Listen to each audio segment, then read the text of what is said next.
All right, ladies and gentlemen, welcome back to Civics. So in this second lesson, we'll be talking about origins of the United States government. In our previous lesson, we talked about all these different types of government. What the heck even is a government? How do we know?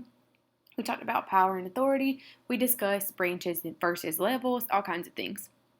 So now we're going to figure out how our current government got its shape, so to speak. Okay?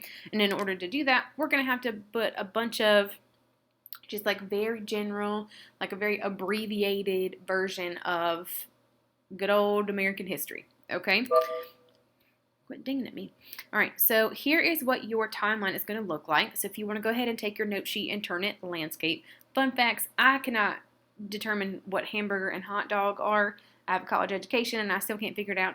So I'll be talking about paper as if they are printer style, so either portrait or landscape. All right? Okay. So please notice how there are 3 hash marks above the line and 3 hash marks below the line. Okay, so let's go ahead and make sure when I'm referring to the hash mark and where to put stuff, you're doing the right thing. Okay, so we had the first one above, second one above, third one above, first one below, second one below, and third one below. Okay, you're going to have to write some little chunks in between them. Okay, so just so you know. And then on the left-hand side, we're going to title our timeline at 1066. All right, because there were definitely kings in Great Britain before that, because they're the ones who affect our history, and so we got to start with Great Britain before we can move on over to the United States. That is the first absolute monarch that was British instead of like Danish or from somewhere else. Okay, and then we're going to end at 1776 when we promptly kicked the king out and all of his little friends from the United States. Okay, so here we go. Let's talk about kings. All right, so in 1066, this man, William the Conqueror, pops out in England and basically was like, hello, this is mine now. I am your leader, and since I have decided I'm a king, I have also decided that God himself reached down into heaven and was like, yo, William, you have the power and the authority to be the king. All right, so he was like, all right, I got the crown, look at me go. All right, and then for centuries, so hundreds of years, all the way down through the 1500s, the king was it. Okay, king wrote the law, king enforced the law, king interpreted the law. All right, if you disagree with the king publicly, there was a strong chance that your head would not be on your shoulders the next day. Okay, so there's an absolute monarchy in England for hundreds of years. Notice how this little gray line goes all the way down to the second hash mark above the line. Go ahead and draw that. Okay, that is you remembering that absolute monarchy, the king, the end-all, be-all of stuff, is there for a good minute until we have a couple of queens, and that's later on. All right, so let's get into the first hash mark above the line. So the first date that is really significant to us is in 1215, a good many years ago, okay, 805 to be exact. All right, so the Magna Carta is sealed. You'd be like, what? I thought it needed to be signed. It's a piece of paper. Well, that's true, except for the vast majority of people out and about in 1215 could not read. So a king's signature didn't mean squat to you if you were a little old peasant, okay? You needed to have the seal of the king, and the only person who was allowed to put that little stamp in some hot wax was the king themselves, okay? So this document is the first attempt to limit the king's power, okay? So here's the deal. Back in the day, King, was it James or John? One of the two. It was an old white man, okay? Hate to break it to you. We're going to be talking about old white men for a few days. All right, so this is the first attempt to limit the king's power because he was just acting a whole fool, okay? He was doing whatever he wanted, taxing the people. I think it was John. I want to say John was the crazy one. There were a couple crazy ones, but we won't talk about that. That's none of my business. So his friends, okay, the nobles, were like, look, we've had enough of this. So they rode out on their little horses to where he was in this field and were like, listen, they put their swords to his throat and were like, give us some power because you clearly cannot rule a country by yourself. And he was like, you know what? I think I'll do that. I'll go ahead and seal this document. I'll make it legit because I'm not trying to lose my head in a field. I'm the King of England. Okay? So instead of just the king listening to him or her, or the king or queen listening to him or herself forever and ever and ever, the king now has to listen to an advisory group. So he has to listen to other people give their opinion All right, and it expands the group that was there, but now he actually has to listen to them. Eventually, it becomes Parliament, okay? And Parliament is the squad of people over in Great Britain who make laws, all right? We call people who make laws a legislature. If you are running out of room in your hash mark and you want to pop this up into the margin, please feel free to do so, okay? So we'll be talking about this word very often in civics, so please make sure you know what it is. A legislature is just the other title for a group who makes laws, okay? That's what it is. All right, so there are two types. You could either have one squad of people who make the laws by themselves, or you can have two squads of people who have to agree on their versions of the law.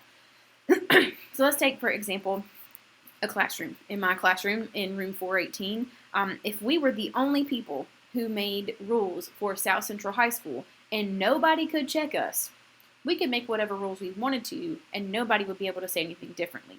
However, if we had two squads of people who were making laws, that means that they could balance each other out and hold each other accountable for good rules for everybody instead of just making rules that don't make sense. So we have it what's called unicameral, or one house. Uni means one. Unicycle has one wheel. Or bicameral, which means two houses. All it means is there are two groups of people who are working together to make laws. Okay? So bicameral, you can either have a unicameral or a bicameral legislation. You can have one group of lawmakers or you can have two. That's it. All right? So, now, flash forward 400 and some odd years to the English Bill of Rights. And in the meantime, between these two things, look at this, from 1215 all the way down through 1689. Here we go, mental math. Let's see if I can do it. 474 years later, okay, multiple kings later, and one queen, I think. Finally, there is another king with bad enough mental illness and bad enough judgment that people are like, you have got to go. You cannot be a king anymore. I don't care if God told you could be a king. You got to leave. You're a mess, okay? And this time it was, I think, James, all right? And James was like, listen, I am kind of crazy. I'll just let y'all go ahead and have your own type of government, and I'll leave, okay? All right, and so in 1689, the English Bill of Rights is written, okay? So Parliament, this group of lawmakers in Great Britain, there are two squads of them. So it's a bicameral legislature.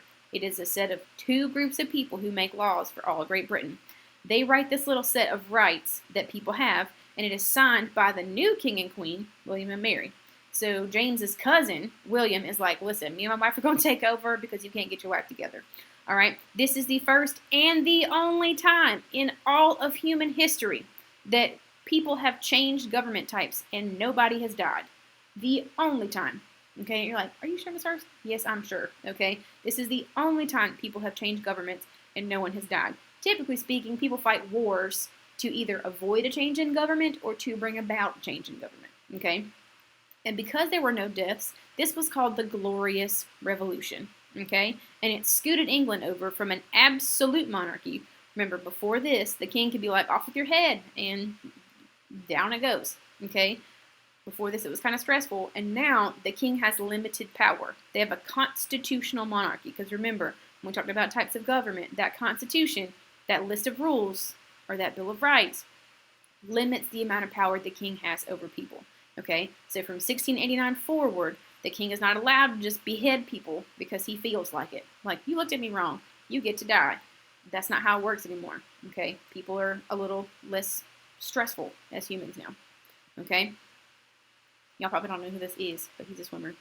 All right, so now we're going to hop down just a little bit to the bottom part of the timeline. Okay, here's the deal. The top half of this timeline is what is happening in Great Britain, okay, over in the United Kingdom. The bottom half of this timeline is what is happening on American soil while the king is getting his life together or not getting his life together, okay? So let's talk about colonies. On the first hash mark below the line, okay, the one that's all the way to the left below the line, there are two settlements that are put together relatively close together. So the first settlement is in Jamestown, Virginia in 1607, okay? People are like, you know what, I'm just going to pop out and go to Virginia and see if I can make some cash. It was a lot of stressful times. People were like, they came in the wrong time of the year, so they weren't able to plant crops, and they were out eating rats and shoe leather and all kinds of nonsense. And they also didn't try to get along with the natives, and the natives had food. So there was that. The second squad of people who come to try and establish a colony are shooting for Jamestown, but miss because their maps were terrible, and they wind up like 3 states away north of Virginia in Massachusetts, in what is today Massachusetts. So in 1620, 13 years after the first settlement, we got our settlement in Plymouth, Massachusetts. This is the one where we have the Puritans that we think of at Thanksgiving with their little balloon pants and buckle shoes and their weird hats. Okay, that's who lands in Plymouth, Massachusetts. The first squad of people are settling because they're trying to make money. The second squad of people settle because they are running away from the king. All right.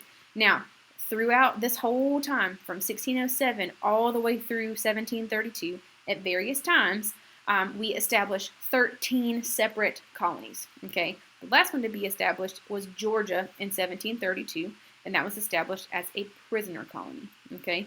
Now we're going to pop up back here. So while this is all happening in the colonies, back in England, the king does not care about what's going on in the colonies because they don't really bring him a lot of money, and he doesn't really care about them because they're not bringing him cash, okay? It's not about the money. Don't be blowing him up, okay? So he ignores them, and then they get to run their own governments and run their own economies. So they make their own choices about trade, about money, about rules, all that sort of thing. So they don't have any of the king's influence of their life for quite some time. But then that all comes to a head, okay? Also, as a side note, this whole king ignoring the colonies, we call this the period of salutary neglect, okay? This is a bunch of fancy words. It just means that a king is ignoring the colonies, okay? He's like, y'all just do what you want. Okay, to neglect something means to ignore it. Now, this all comes to a stop because he figures out that he can make cash off of these colonies, and he needs it, okay, because he has gotten himself into a war with the French people, okay? French people and English people do not get along. They stay fighting. They stay in a war about something, okay? It's complicated. So he gets himself into a 7-year-long war that spills over from actual England and France into the colonies, and he winds up beating the crap out of the French, but it comes at a very high price. He is in a lot of war debt. He's like, ooh, these colonies make me some cash. Let's go ahead and put some taxes on them. And then we freak out for a few years, and eventually we're like, we're over it. We're not feeling this no more. So we decide to write what's called the Declaration of Independence in 1776. Okay, so that frees basically just white men and women from British colonial rule. All right, so we are no longer a colony. We are our own thing. We're our own country in 1776. Okay, all right.